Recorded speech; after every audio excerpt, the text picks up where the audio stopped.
Thank you, Mr. Speaker. I yield myself such time as I may consume. It is an honor to stand before this body today to speak in support of H.R. 4521, the America Competes Act of 2022. I am very proud to be the sponsor of this bill, and as the chairwoman of the Committee of Science, Space, and Technology, I'm especially proud to the strong bipartisan bills from the committee that were included in this package. It is a privilege to be able to come together in the House this week to consider this consequential piece of legislation. This is legislation that is critical to the future health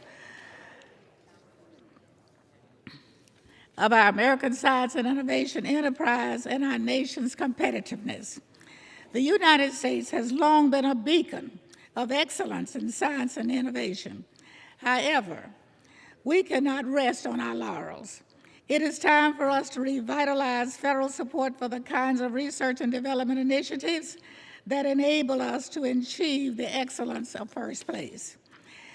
And we need to take a holistic approach that encompasses everything from the state-of-the-art research and development taking place at our national labs to advanced manufacturing facilities that employ and support communities across this nation. It is not an understatement to say that we can usher in an exciting, prosperous future for American competitiveness with the suite of provisions contained in Divisions A and B of the America Competes Act. These include transformative support for the National Science Foundation, the Department of Energy's Office of Science, and the National Institute of Standards and Technology.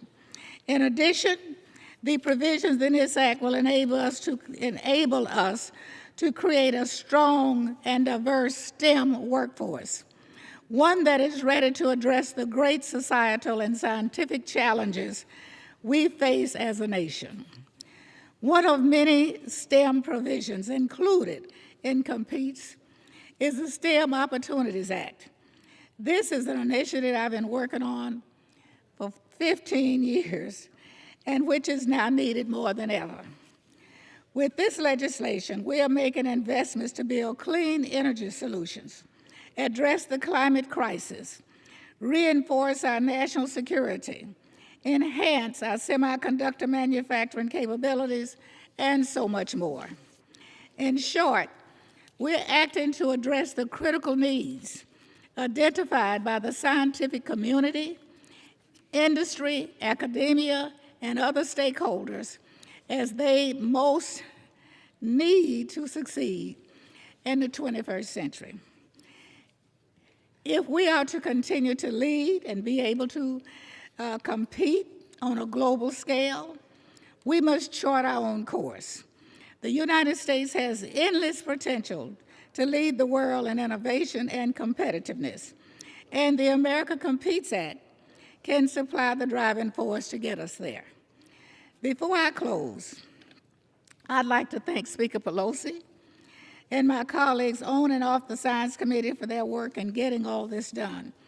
I would also like to thank the ranking member, Lucas, for being a constructive partner with me to ensure that we pass bipartisan bills that incorporated the good ideas put forth by members on both sides of the aisle in our committee. And finally, I'd like to thank the staff of the Science, Space, and Technology Committee for the hard work, dedication, and long hours that they put in throughout this process. I deeply appreciate what they have done.